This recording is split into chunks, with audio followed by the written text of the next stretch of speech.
Hvala lepa. Kolegica Grgurevič, imate obrazložitev glasu, izvolite. Ja, ta preiskovalna komisija ni bila ustanovljena zaradi tega dogodka, ki je farsa za mene, spravi, imamo najbolj uspešno akcijo v zgodovini in mi se sedaj tukaj, ne vem, mesece in mesece izgubljamo davkoplačevalski denar za to, ali je zdaj bil za en dan zamaknjen ali ni, brez vseh osnov.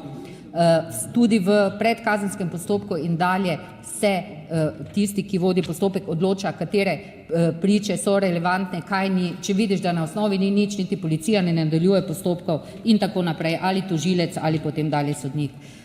Potem ta preiskovalna komisija ustanovljena zato, ker ste čez noč sprejeli zakon, ki je spravil policijo, 111 komandirjev policijskih postaj ste odstavili, 8 direktorjev na generalni policijski postaji in tako. Zato se je to ustanovilo.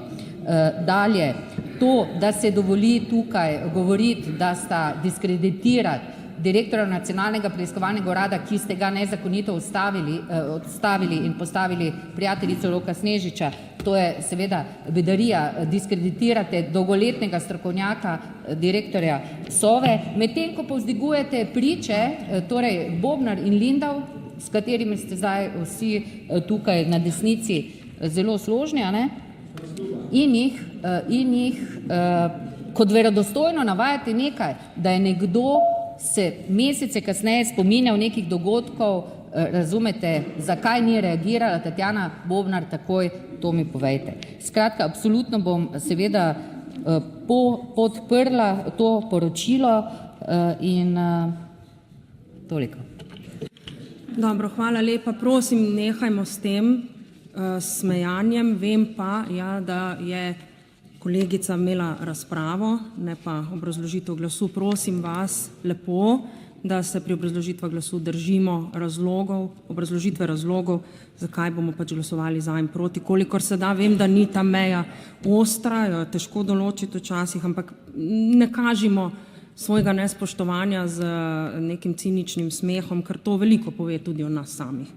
Prehajamo na tretjo obravnavo predloga zakona, ker v drugi obravnavi predlagana amandmaja nista bila sprejeta. Prehajamo na odločanje o predlogu zakona in vas obveščam, da me Zakonodajno-pravna služba oziroma vlada nista opozorili, da bi bil zaradi amandmajev sprejetih na matičnem delovnem telesu predlog zakona neusklajen. In glasujemo.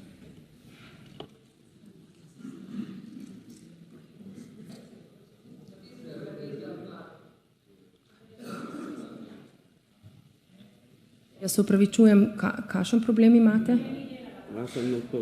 Ni delala vaša?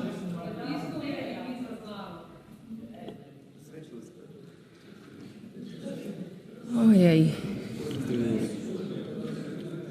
Se strinjate, da gremo naprej, saj zakon je sprejet? Ja.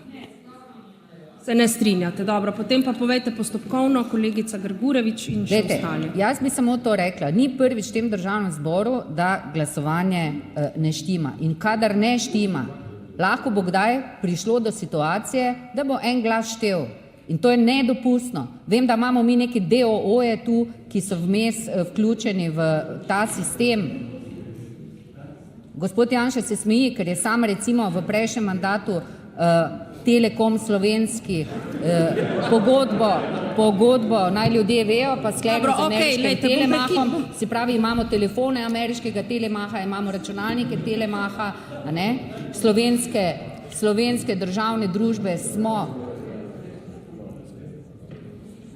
A bo mir? Če je najmanjše neskladje, tega ne sme biti in tehnične službe očitno tukaj ne dela.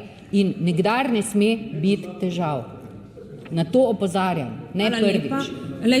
In ni bilo posledic v tehnični službi po tem, ko so bile težave takrat z glasovanjem, ko so vsi na to govorili, kot da Svoboda ni glasovala pravilno, kaj ne. Vemo pa, da temu ni bilo tako. Tehnične službe so zanikale obstoj kakršnihkoli težav, dokler nisem z forenzično preiskavo zagrozila, ne. Na to smo po nekaj urah prišli do tega in še ni nihče danes za to odgovarjal. To niso heci. Zadeve morajo štimati. Hvala lepa. Zdaj samo eno stvar povem. To, kar počnete s tem smejanjem, s tem veliko poveste o sebi. Zelo veliko. Zelo veliko naredite in gledam jaz tudi tja. brez skrbi. Ampak,